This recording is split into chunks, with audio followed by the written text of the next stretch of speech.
Discussion को आगे बढ़ाते हुए अब अपन आते हैं हमारे आज के अगले पॉइंट पे, अगले एजेंडा पे। How JavaScript relates with HTML and CSS। एक वेब पेज डिजाइनिंग में HTML, CSS और जावास्क्रिप्ट तीनों का क्या क्या रोल होता है, क्या क्या बिहेवियर होता है। तो मैंने आपको इनिशियल इंट्रोडक्शन वाले वीडियो में भी कहा था कि HTML, CSS और जावास्क्रिप्ट ये तीन कोर टेक्नोलॉजीज हैं किसी भी वेब पेज डिजाइनिंग के लिए, किसी भी वेबसाइट को बनाने के लिए। इसमें जो HTML वाला पार्ट है वो डिसाइड करता है आपके वेब पेज का डेटा, या यूं कह लीजिए कंटेंट। क्या दिखाना है, what has to be shown, ये डिसाइड करा जाएगा with the help of HTML। Table आएगी कि पैराग्राफ आएगा, इमेज आएगी, क्या आएगा, ये HTML आपको बताएगी। जो भी डेटा आएगा वो यूजर के सामने दिखेगा कैसे, यूजर के सामने ले डाउन कैसे होगा, ये तय करने का काम CSS करती है, जिसको हम लोग बोलते हैं प्रेजेंटेशन। यानी the way element will be displayed to the user will be handled by CSS। उसका कलर, उसका फॉन्ट, उसकी पोजीशन, उसकी लेआउटिंग, ये सब कुछ अपन करते हैं with the help of CSS। But कैसा बिहेवियर आपका पेज दिखाएगा जब यूजर उससे इंटरैक्ट करेगा, क्या क्या एक्शंस आपका पेज लेगा यूजर के साथ इंटरैक्शन करने पर, ये काम होता है इस लैंग्वेज का which is called as JavaScript. यानी जहां HTML हैंडल करती है कंटेंट, जहां CSS हैंडल करती है प्रेजेंटेशन, वहीं जावास्क्रिप्ट हैंडल करती है आपके वेब पेज का यूजर के सामने शो होने वाला बिहेवियर। यानी HTML आपके वेब पेज का व्हाट वाला पार्ट डिसाइड करेगी, what has to be shown. CSS आपके वेब पेज का हाउ वाला पार्ट शो करेगी, कैसे वो एलिमेंट यूजर के सामने दिखेगा। और जावास्क्रिप्ट हैंडल करेगी the behaviour, the way the page is going to interact, the way the page is going to behave in front of the user. यानी जावास्क्रिप्ट हैंडल करेगी आपके वेब पेज के actions. क्या एक्शन, क्या reaction page user को दिखाएगा, वो JavaScript के जरिए अपन करते हैं हैंडल। राइट, आगे की स्लाइड्स इसको थोड़ा और क्लैरिफाई करेंगी। आपकी स्लाइड के लेफ्ट हैंड साइड पे टॉप पे आपको HTML वाला पार्ट दिख रहा है। फॉर एग्जाम्पल ये पर्टिकुलर वेब पेज ये हैंडल कर रहा है कि यूजर के सामने पैराग्राफ में ये टेक्स्ट शो होना चाहिए। अब पैराग्राफ आना चाहिए, this is something which is handle with the help of HTML। Correct. इस पैराग्राफ का नॉर्मल फॉन्ट कलर ब्लैक है, बट नोटिस करिए with the help of CSS at the lower and आप देखें CSS कोड मैंने लिखा हुआ है। इस CSS कोड की मदद से इस फॉन्ट का कलर अपन लोग करके चेंज कर रहे हैं रेड।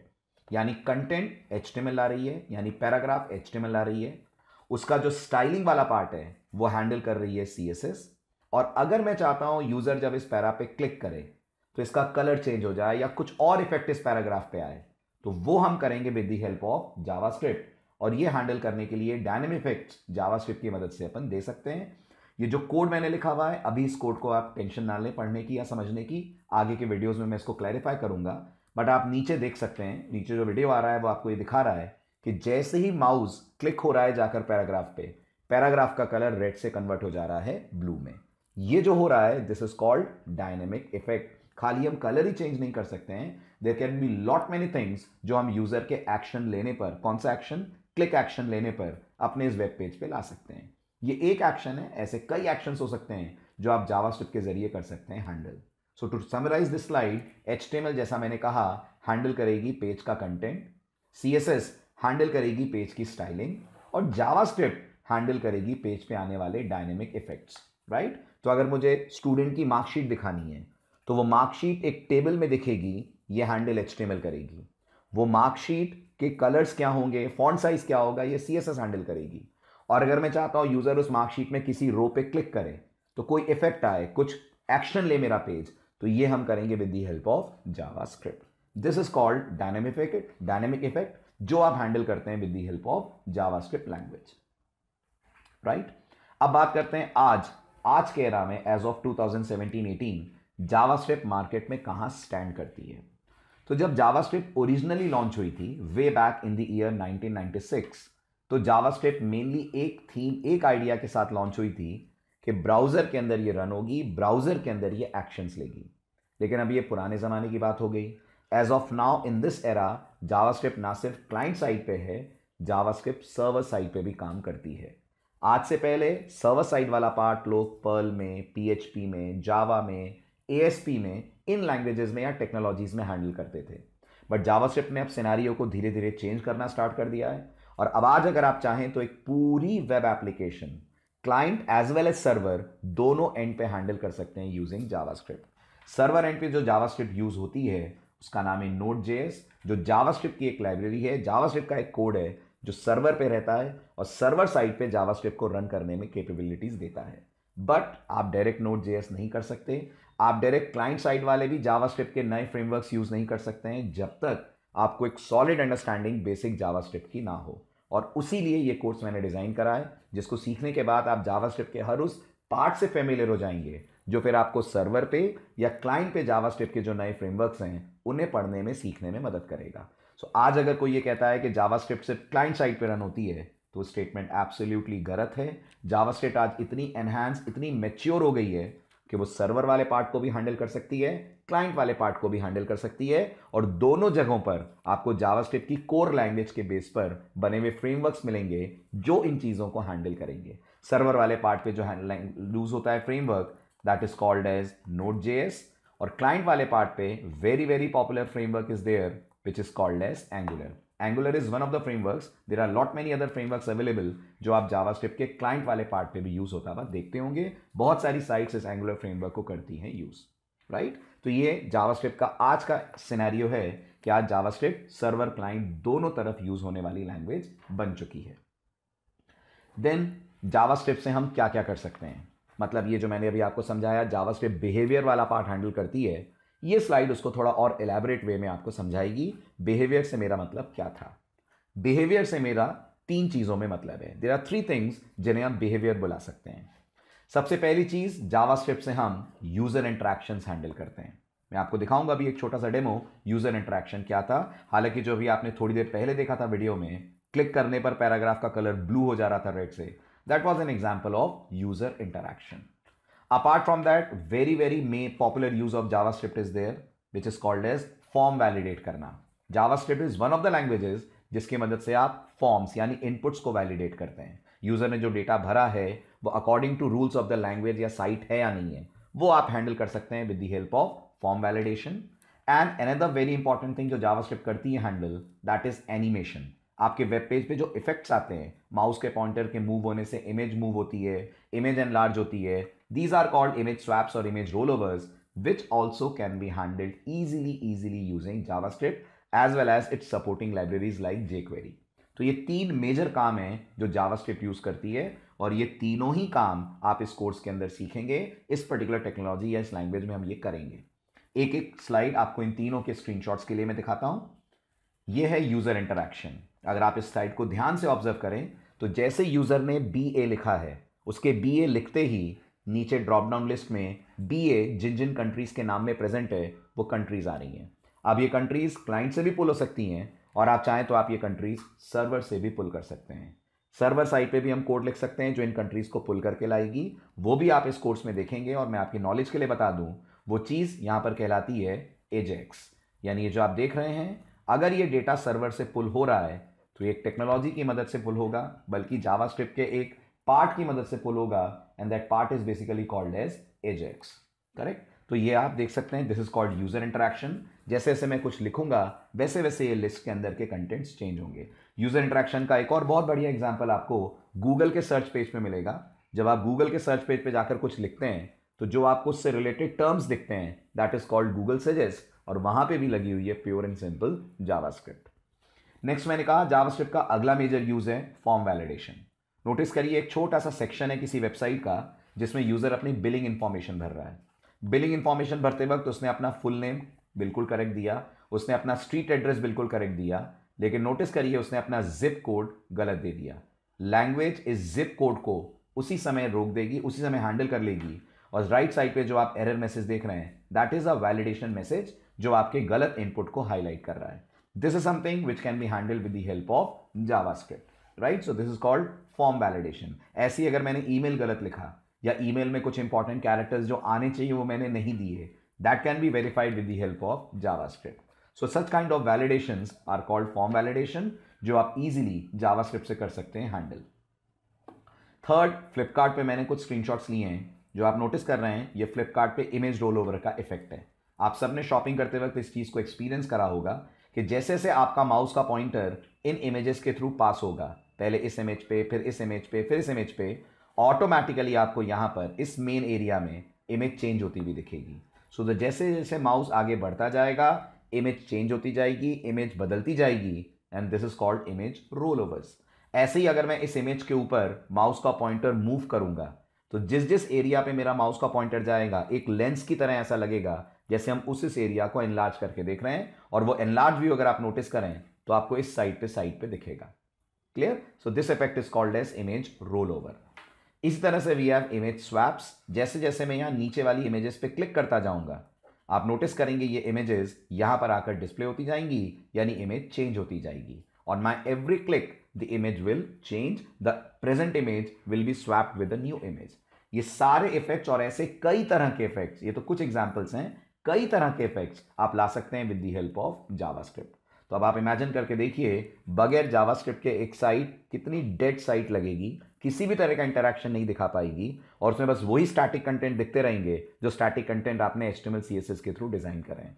तो साइट को लाइव करने के लिए, साइट को एक्टिव बनाने के लिए जो सबसे इंपॉर्टेंट इंग्रेडिएंट एक साइट में डलेगा, that is the code of JavaScript language. Clear? Then अब जावास्क्रिप्ट क्या कर सकती है ये आपने देख लिया।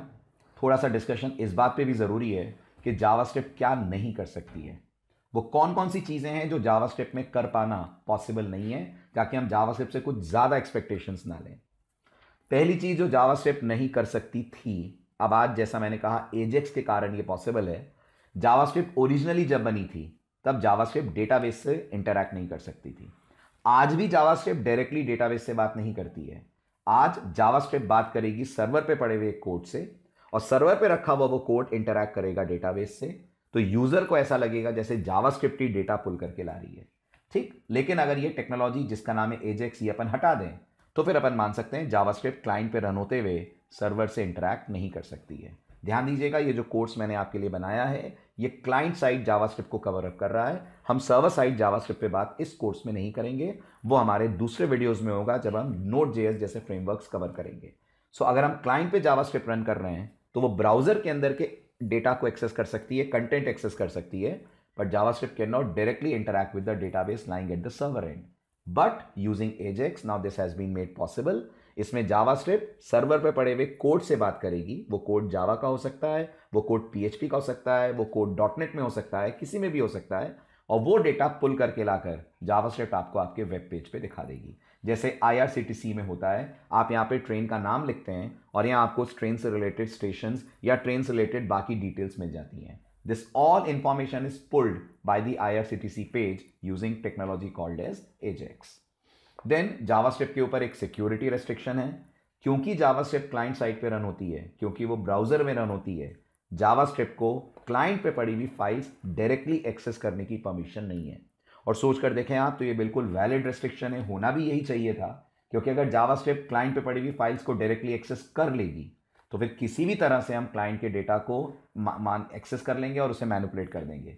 यानी क्लाइंट मशीन की प्राइवेसी, सिक्योरिटी कॉम्प्रोमाइज हो जाएगी अगर हम हमारे पेज के अंदर जावास्क्रिप्ट के थ्रू फाइलों को करने लगे एक्सेस। तो जावास्क्रिप्ट को क्लाइंट मशीन्स की फाइल एक्सेस करने की परमिशन नहीं है। This is one of the important restrictions जो जावास्क्रिप्ट कोड अभी भी फेस करता है, अभी भी हैंडल करता है। अब एक बहुत इंपॉर्टेंट मिथ, एक बहुत इंपॉर्टेंट कंफ्यूजन मैं दूर करूं। जावास्क्रिप्ट के लिए हमें जावा आना जरूरी है क्या? बिल्कुल जरूरी नहीं है। जावास्क्रिप्ट और जावा इन दोनों का आपस में कोई ऐसा डायरेक्ट रिलेशन नहीं है कि आप जावा पढ़े बगैर जावास्क्रिप्ट या जावास्क्रिप्ट पढ़े बगैर जावा नहीं पढ़ सकते हैं। दोनों में कुछ छोटे मोटे सिंटेक्सेस सेम है, वो भी मेनली इसलिए क्योंकि जावास्क्रिप्ट बनाने वाली कंपनी जावा के नाम की पॉपुलैरिटी को यूज करना चाहती थी। जावास्क्रिप्ट 10 दिन में तैयार होने वाली लैंग्वेज है। अगर इसकी हिस्ट्री पे बिलीव करा जाए तो जो इसके डेवलपर थे मिस्टर ब्रेंडन एक, उन्होंने 10 दिन में इस लैंग्वेज को तैयार करा था। और उस 10 दिन में लैंग्वेज को तैयार करने के बाद जो कंपनी थी जिसने जावास्क्रिप्ट को प्रमोट करा, जिसका नाम है नेटस्केप, वो चाहती थी कि जावास्क्रिप्ट लोगों के नोटिस में आए, लोग इस लैंग्वेज की तरफ अट्रैक्ट हों, और इसलिए उन्होंने मार्केटिंग पॉइंट ऑफ व्यू से जावास्क्रिप्ट में नाम जावा का यूज कर लिया, जिससे लोग थोड़ा अट्रैक्ट होंगे, शायद उन्हें ऐसा लगेगा कि ये कुछ जावा से रिलेशन रखती है। It was a totally marketing gimmick. इसका टेक्नोलॉजी पार्ट से कोई लेना देना नहीं है। तो मजाक में लोग कई बार ये कहते हैं कि जावास्क्रिप्ट और जावा में उतनी सिमिलैरिटी है जितनी कार और कारपेट में है। अब कार और कारपेट में क्या सिमिलर है? सिर्फ कार वर्ड।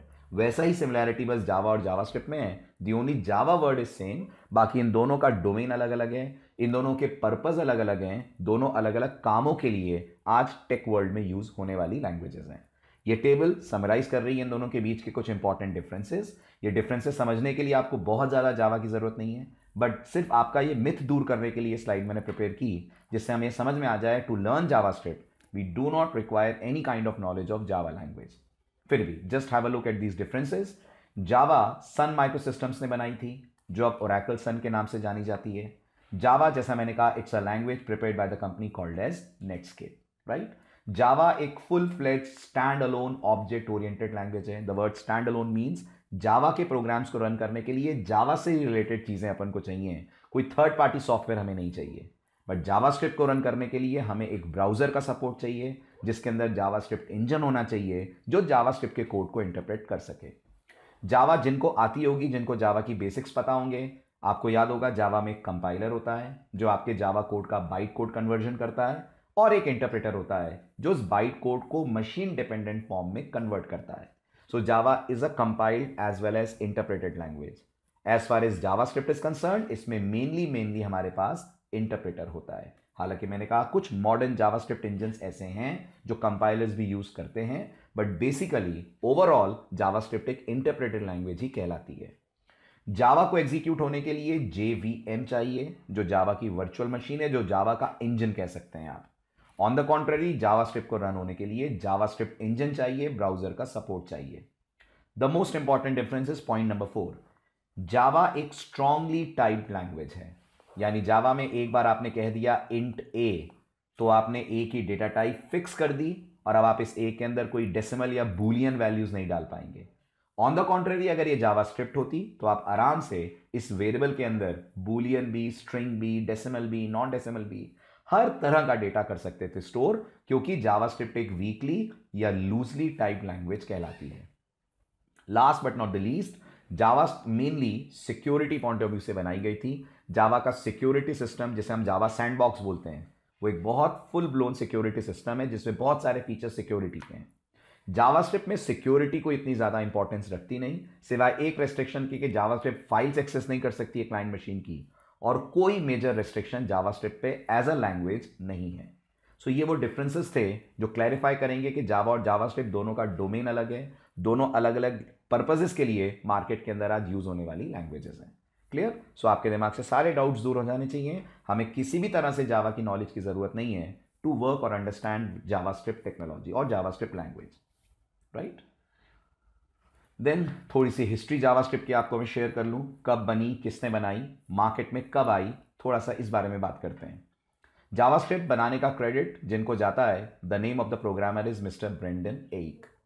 जावास्क्रिप्ट जब ओरिजिनली लॉन्च हुई थी, जैसा मैंने कहा 10 दिन में बहुत हश हश स्टाइल में लॉन्च हुई थी, बहुत जल्दबाजी में लॉन्च हुई थी, तो 10 दिन में मिस्टर ब्रेंडन एइक ने लैंग्वेज को तैयार कर दिया था, क्योंकि बहुत ज़्यादा कंपटीशन उस जमाने में नेटस्केप को बाकी लोगों से मिल रहा था। तो जब ये लॉन्च हुई थी तो इसका नाम मोका या लाइव स्क्रिप्ट रखा गया था। उसके बाद जैसा मैंने कहा, थोड़ा सा लैंग्वेज को पॉपुलर बनाने के लिए एक मार्केटिंग गिमिक करा गया और इसका नाम चेंज करके कर दिया गया जावास्क्रिप्ट। बाकी इसमें जावा से रिलेटेड कुछ था नहीं। बनाने वाली कंपनी, जैसा मैंने कहा, कहलाती थी नेटस्केप। अब आज वो कंपनी का नाम चेंज होकर मोजिला हो गया है। लॉन्चिंग ईयर जावास्क्रिप्ट का था 1996। ये जावास्क्रिप्ट का बर्थ ईयर है। फर्स्ट वर्जन जो मार्केट में जावास्क्रिप्ट का लॉन्च हुआ था वो था 1.0, और आज जो आप जावास्क्रिप्ट का वर्जन ब्राउजर्स के अंदर नॉर्मली देखते हैं दैट इज 1.8.5, जो वर्जन हम लोग भी इस कोर्स के अंदर यूज करने वाले हैं। तो ये थोड़ी सी हिस्ट्री है। अगर आपको इंटरेस्ट हो तो आप हिस्ट्री को और एक्सप्लोर कर सकते हैं कि क्या क्या और जावास्क्रिप्ट के इस 1996 से लेकर 2017 के एरा में हुआ। बाकी बेसिक लॉन्चिंग, बेसिक वर्जन की लॉन्चिंग हुई थी 1996 के अंदर। अब एक बहुत इंपॉर्टेंट टर्म आप जावास्क्रिप्ट के साथ जुड़ा हुआ पाएंगे, बहुत सारी जगहों पर आपको एक वर्ड मिलेगा, what is JavaScript and what is ECMAScript, है ना। अब इसकी थोड़ी सी मैं आपको हिस्ट्री समझा देता हूं, ये ECMAScript और जावास्क्रिप्ट अपने आप में क्या है। जावास्क्रिप्ट लॉन्च करी थी नेटस्केप ने। नेटस्केप के जावास्क्रिप्ट को लॉन्च करने के कुछ ही दिनों बाद, कुछ ही टाइम बाद, माइक्रोसॉफ्ट ने अपनी लैंग्वेज लॉन्च कर दी थी which was called as JScript। अब जैसा आप जानते हैं 90s में माइक्रोसॉफ्ट भी एक बहुत बड़ा प्लेयर था और उनका ब्राउजर इंटरनेट एक्सप्लोरर एक बहुत पॉपुलर ब्राउजर 90s में हुआ करता था। तो नेटस्केप ने सोचा कि वो अपनी लैंग्वेज को स्टैंडर्डाइज कर लें, क्योंकि जो जेस्क्रिप्ट के अंदर के फीचर्स थे वो जावास्क्रिप्ट से मिलते जुलते तो थे, बट वो एग्जैक्टली वो रूल्स फॉलो नहीं करती थी जो जावास्क्रिप्ट फॉलो करती है।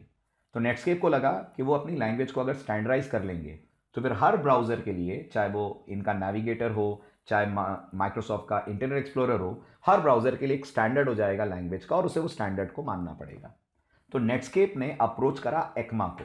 ECMA stands for European computer manufacturers association. जैसे प्रोग्रामिंग में आपने आंसी का नाम सुना होगा, अमेरिकन नेशनल स्टैंडर्डाइजेशन इंस्टीट्यूट, ऐसे एक्मा एक इंस्टीट्यूट था, ऑर्गेनाइजेशन थी।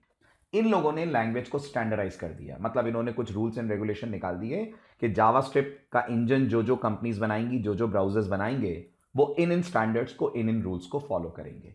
इसलिए एक्मा स्क्रिप्ट भी इस लैंग्वेज का एक नाम पड़ गया। तो जावास्क्रिप्ट, एक्मा स्क्रिप्ट लोग नॉर्मली इंटरचेंजेबली यूज करने लगे। हालांकि जो लेटेस्ट वर्जन जावास्क्रिप्ट का है उसे हम एक्मा स्क्रिप्ट 5 भी बुलाते हैं। एक्मा स्क्रिप्ट के 2 नए वर्जन और मार्केट में हैं, but ECMA script 5 is that version जो मार्केट में हर ब्राउजर ऑलमोस्ट फुली सपोर्ट करता है। जहां तक एक्मा स्क्रिप्ट 6 या 7 की बात है, उसके बहुत सारे फीचर्स ब्राउजर्स फिलहाल सपोर्ट नहीं कर रहे हैं, और ये एक्मा स्क्रिप्ट 5 का जो वर्जन है वो जावास्क्रिप्ट के मेन वर्जन से मैच करता है। तो आप ये भी कह सकते हैं कि इस कोर्स में आप जावास्क्रिप्ट या एक्मा स्क्रिप्ट वर्जन 5 सीखेंगे। मैं जो भी चीज़ें यूज़ करूंगा हाईलाइट करके आपको बताऊंगा इसमें से कौन से ऐसे फीचर्स हैं जो नए वर्जन में थोड़े बदले हैं या जिनमें थोड़े से चेंजेस आए हैं। तो आपके लिए एक्मा स्क्रिप्ट के 3 वर्जन है मार्केट में, मैं आपको बता दूं, 5, 6 एंड 7। बट एक्मा स्क्रिप्ट का जो सबसे पॉपुलर और फुल्ली सपोर्टेड वर्जन है वो एक्मा स्क्रिप्ट 5 है, जो आज हर ब्राउजर सपोर्ट करता है। वैसे तो एक्मा स्क्रिप्ट 8 भी आ चुका है जून 2017 में, बट जैसा मैंने कहा अभी 7 ही इतना ज़्यादा सपोर्ट नहीं हुआ है, तो 8 की तो बात ही नहीं है। सो इस कोर्स में हम मेनली फोकस करेंगे ऑन जावास्क्रिप्ट 1.8.5 और एक्मा स्क्रिप्ट वर्जन 5, जो हर ब्राउजर, हर मॉडर्न ब्राउजर पे फुल्ली सपोर्टेड है। राइट, नेक्स्ट वीडियो में मैं आपसे बात करूंगा हमें कौन कौन से टूल्स की ज़रूरत है इस कोर्स में आगे बढ़ने के लिए, इस कोर्स में एग्जाम्पल्स को चलाने के लिए, रन करने के लिए। Hope you enjoyed the video. See you in the next video. Thank you.